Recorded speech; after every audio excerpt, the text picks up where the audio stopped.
This is YouTube in 2013, and this is YouTube now. Aside from whatever you think about it, there is one thing that we can unanimously agree on. Both of these look like entire different websites. YouTube has seen many changes over the years in terms of both content and branding. Most of us don't really notice it or don't really pay attention to it. Once you look at it and begin to compare, you can really be blown away as to how much the website has changed. And there's lots of videos now explaining the Mr. Bistification of YouTube and how content has seen it degrade over the years. But aside from that stuff, in all honesty, and I do think this is more of a personal opinion of mine, the new YouTube interface kind of fucking sucks, by the way.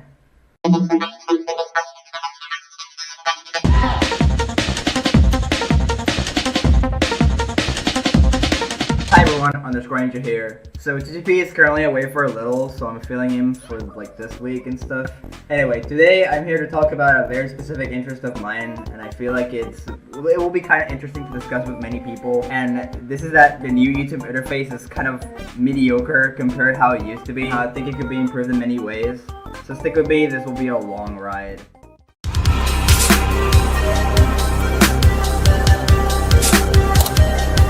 From 2005 all the way to 2011, YouTube maintained a design that was very simplistic, while also allowing users to customize it on their own, like their channel pages and stuff like that. YouTube is mainly divided into three main pages: the home page, watch page, and then there's a channel page, which as well had its fair share of versions. Like I said, at its core, YouTube has been very simple on its design. Around December 2011, YouTube decided to update their interface once again, naming it Cosmic Panda. It was like modernized, very texture, and how many people will call it skeuomorphic interface. God damn it, I have no idea how to pronunciate that word. At the time, many people didn't really like it because it was kind of hard to use, but I do believe that this was probably the best design YouTube has ever had in a good while.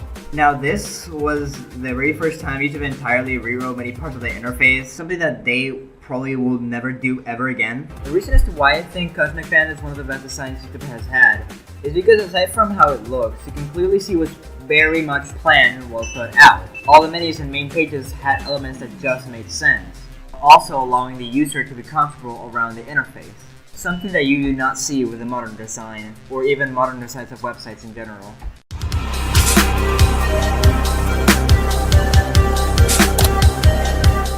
Around October 2012, that was like 1 year after YouTube redesigned their site, they decided to update it once more. This time around, they will roll out a new interface called Hitchhiker.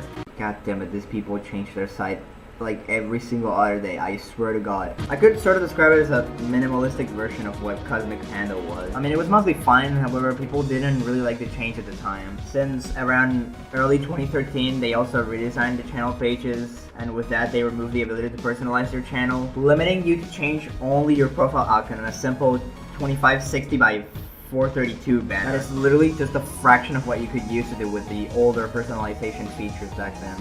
Another problem was that they had dynamic resizing on their website, which meant that elements displayed differently depending on the size of your monitor. And because many people used a desktop computer back then, they had this huge fucking blank unused space on the side of the website for some goddamn reason. Another fucking reason was that Google started to implement their like really weird experimental social media called Google Plus alongside YouTube. So in order to change your profile icon, banner, or even post comments, you needed to sign it up with like Google Plus and shit, which people didn't want.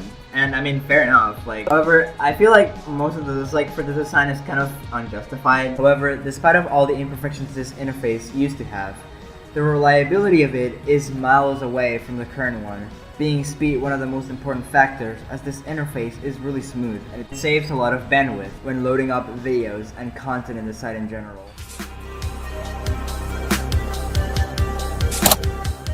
For a while, YouTube didn't really update their design. In fact, Hitchhiker was around from like 2012 all the way to like 2017. And in between that time period, they only changed small stuff like the watch page or made some tame improvement to the channel pages. This time period was kind of meh. Like I said, it was mostly like small changes. However, there are some that are simply not that good.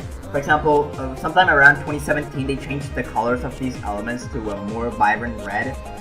And especially since this was around the time clickbait thumbnails were like everywhere in the web. There's really not that much to talk about this time period, since pretty much what they did was just change their logo. Oh, and that also they began to test another interface under the hood.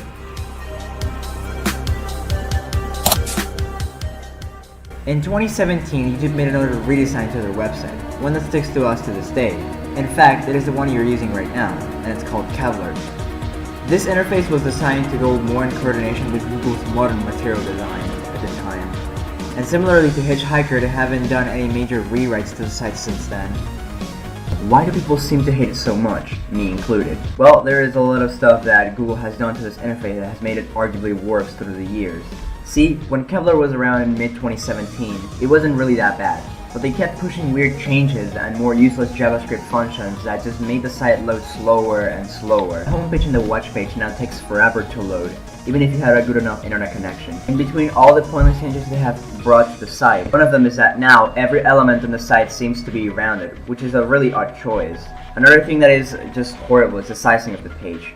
100% zoom on a 720p display is unusable. I get that this was made so people with touchscreens can get used to it easier, but most of the time when you visit this version of the site, you are expected to use a desktop computer, so I don't get why they decided that it was a good idea. I guess you could say it was easier to see in large screens, and recently they have put certain changes to both the channel pages and the watch page, and these are pretty questionable. Like, I don't get the reasoning behind it. It don't make any sense. If anything, it just makes the sites harder to use.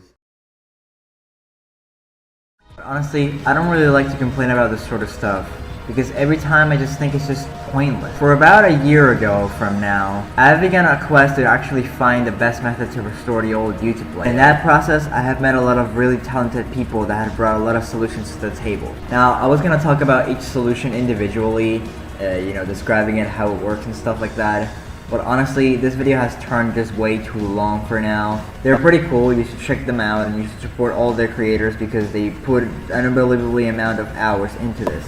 Anyways, I have been rambling for long enough. I think TGP is about to return from his week hiatus and me just yapping on this video. So, I will just head out. Thank you guys so much for watching this video. And if you really like this kind of stuff, you just head out to my main channel. I upload stuff there every once in a while. And I will start making more of these videos with the sort of script and stuff like that. So you should really check that out. You should also subscribe to TGP for letting me just, edit a video for him and make a video for him, because that was kind of cool. But yeah, anyways, I hope you guys enjoyed it. Stay swag.